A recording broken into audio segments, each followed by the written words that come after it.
everybody, welcome to Aimee Nolte Music. I've been meaning to make a video about this for quite some time, and I finally got around to it. This video is about McCoy Tyner's Anticipatory Pentatonics. I've debated about what to call it, even thought about calling it Pregnant Pentatonics. Didn't seem right. And we're going to go over McCoy Tyner's solo on Untitled Original 11383 from Both Directions at Once, the Lost album by the John Coltrane Quartet. It's been part of my collection for, I don't know, 8 months or so, and I feel like it's just a good old John Coltrane record that I've had forever because I've listened to it a lot. 11383 is a blues. It's a blues made up of suspended chords, though. Let's hear it for a second.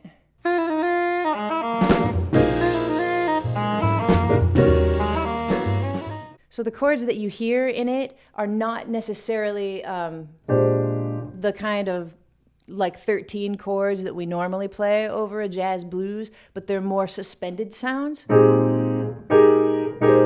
And sometimes with the sharp 11 in there because of the melody. There's some nice fourth voicings that McCoy uses throughout to get this kind of a cool suspended sound. Those kind of things. But by the time McCoy Tyner's solo comes around, they've changed to just a regular blues. So normal chord changes. I'll play for you the line that stuck out to me when I heard his solo that made me think, I want to transcribe this mother.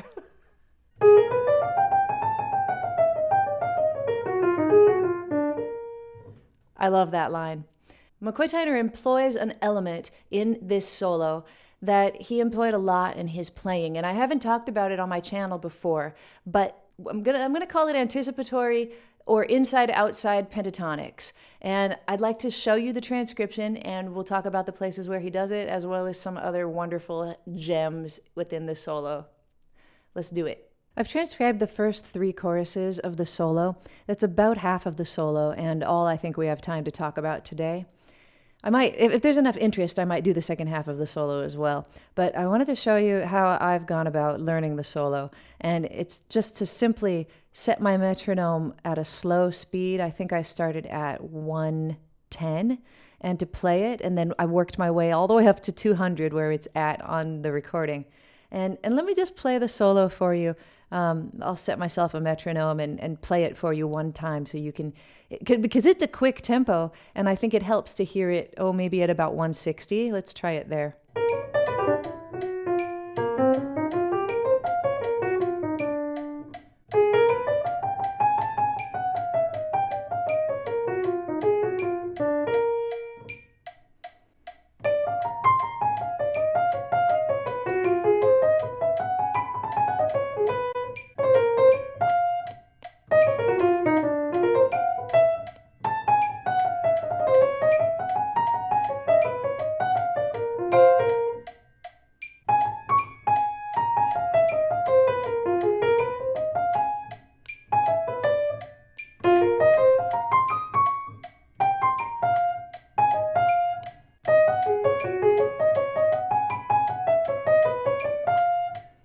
Not bad.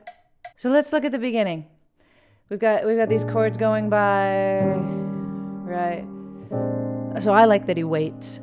He just takes a second, because Coltrane takes like a mini solo before Tyner actually starts in on his solo. So he just gives it a second. And the chords have been suspended up till now as well. So I think he also takes a second just to let the new kind of sound sit in before he starts.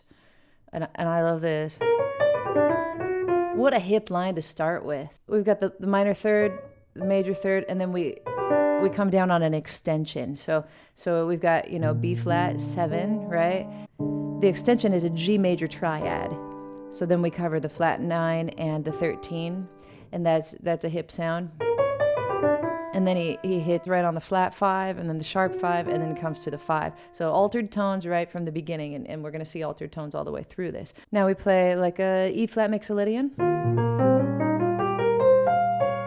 All through here until he hits the flat 3, which is just a hip blues kind of sound to hit the flat 3 sometimes. And then here, and this is the part I told you was my favorite, because because he hits the G twice, and I need to do that more in my soloing. So every once in a while now, I'm trying to play a line where I double a note, because it just sounds so dang hip. Doesn't that sound nice? Just, oh, I love how he hits it twice. He could have, which is what I usually do, but. And he just barely sneaks up and comes back. All of that just chromatic. So nice. And that's classic bebop. So all of this. And John Coltrane often plays this rhythm. Can't you hear it? Da do da da do da da do ya da boo do da. That's Blues by Five. That's John Coltrane's like improvised melody right there. Da do that's a pretty common jazz rhythm in general, but I think it's a pretty common rhythm to Coltrane in general. Okay, so then he waits.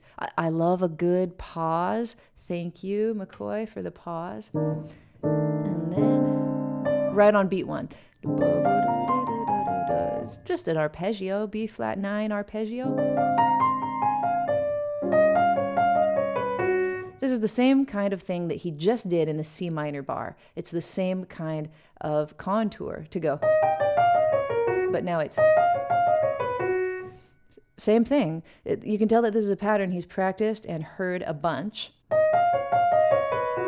But check out those notes.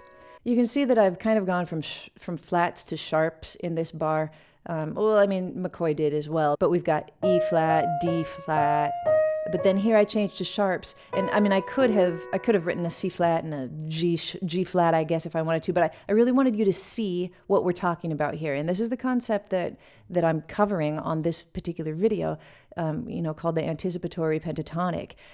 So these notes, if you recognize them, come from the B major pentatonic scale, or I know that sometimes guitarists have a hard time thinking in major pentatonics because they think in minor pentatonics for some reason. So guitarists, you're going to have to bear with me. I'm going to refer to major pentatonics in this video. So you might have to think of it as a G sharp minor pentatonic, but whatever works for you. I think my guitar player Mike told me about that one time. Mike Scott, he said, we're just going to blame it on Sunshine of Your Love. Why guitar players think in minor pentatonics. So yeah, this is the first place that we're going to see one of these anticipatory or inside-outside pentatonics. And the reason that I'm calling it anticipatory is because we're playing a B major pentatonic over the E flat 7 chord. And it's hip over the E flat 7 chord because we've got the E flat and the flat 7, and we've got the sharp 5, and we've got the sharp 9. So a B major over E flat will give you those two altered notes, but it's anticipatory because the next chord coming up is B flat 7. So people might choose to think about it in a different way, but I like to think about, okay, I'm McCoy Tyner. I know there's a B flat 7 chord coming up, so I'm going to move my thinking 1/2 step above that and play a pentatonic scale to anticipate the B flat 7. So we're here on the E flat, and then here comes B flat. But look what he does right here. This is so smart. And to think that he improvised it is, it's just pretty fan-freaking-tastic. So for a second, he's like in B flat. That's pretty B flat, B flat 7 anyway. But then he takes the same contour, just moving up, and he changes to E pentatonic. Totally different sound, and he stays there. Whole thing, E pentatonic. There's your E pentatonic scale, and the only note that isn't really in that scale is an A, but for the most part, you can think of E pentatonic or E major.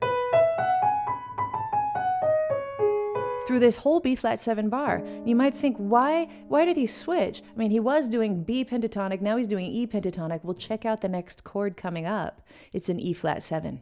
So already he's thinking, where am I going next? I'm going to E flat 7. I'm going to shift my thinking to a 1/2 step higher, play that scale, and I've got a really hip sound. And so the same thing's happening here over the B flat 7 chord if you play an E extension or E pentatonic sound, you're going to hit all of those cool altered tones again. But they're different altered tones in this case. When we were talking about the E flat 7, right, we were playing on a B pentatonic. So I told you about those, those tones that we were highlighting, which were the sharp 5 and the sharp 9. That's because here's E flat, here's a B. We've got an augmented fifth away, right? But now we're talking about B flat, and we're playing an E pentatonic sound. So now we're a tritone away. So you can do either one. Either extension works really nicely over, your dominant chord. So you've got B flat 7, and we're going to play E over it. What tones are we going to highlight? We're going to highlight the 7, the flat 5, and the flat 9. So instead, if we wanted to do the other one, we would play F sharp over it, and we'd highlight those tones. That sounds really hip too, right? But so does E. And when you're comping, to go off on a tangent, those are really cool sounds to play over any dominant chord. Anyway, here we go. It sets up E flat. Now we're just in E flat again. And, a lot of times when he wants to be fairly diatonic, he does highlight the 9 over these dominant chords. And here we are again with this kind of bebop line that he's already used twice before. And, this might be a mistake. It's a little monkish. I dig it. I think I transcribed it right. And then G7. And here, now we're on C minor. That sounds very C minor, but all of a sudden we launch into this B major realm again.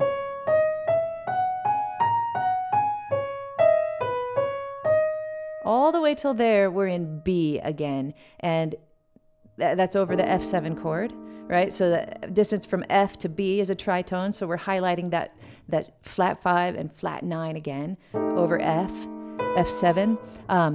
We've got this kind of a sound, and it's because here comes a B flat chord, B flat 7 chord. A little Oscar Peterson kind of line right there, isn't it? So yeah, that's a really hip sound. And as early as the C minor chord, he had launched into the idea of B major. So even on the 2 of the 2-5-1, he's already thinking a half step above where we're going to. Let's go on.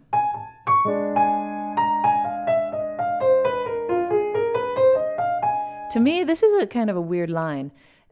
It's because it sounds like a blues scale, and it is a blues scale, but it's not the B flat blues scale. B flat blues scale is here.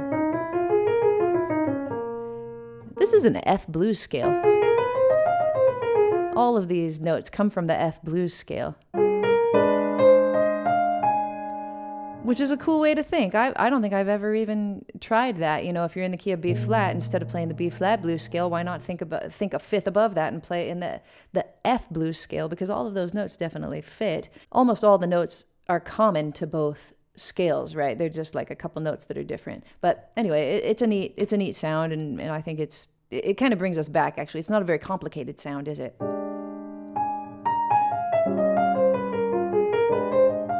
But then here, we're going to see something else in the key of E. And why do you think? Guess it for me. Guess it. What's coming up if we're going to superimpose this E sound? That's right. I mean, it's a blues, so the 4 chords coming up, it's an E flat chord. And here we see something that's very McCoy, which is to play some fourths. Right? So he starts on the 2nd degree, and then he goes down a minor 3rd and does another group of fourths. This sound is a sound that McCoy Tyner pioneered, and he does it with his right hand in his soloing, and he also does it with his left hand all the time, just playing groups of fourths, and that's his sound.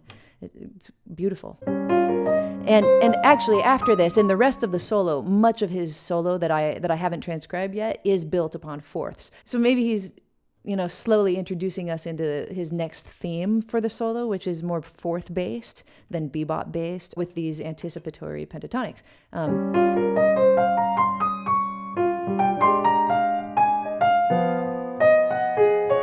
That's pretty hip, right? These notes all actually do come from C-sharp pentatonic. You can think of them in so many ways. Like, I don't think I would normally think of them as C-sharp pentatonic, except for we are approaching a C minor chord. So, if I'm using the same idea I keep talking about, that's what we're talking about, anticipating from a half step above.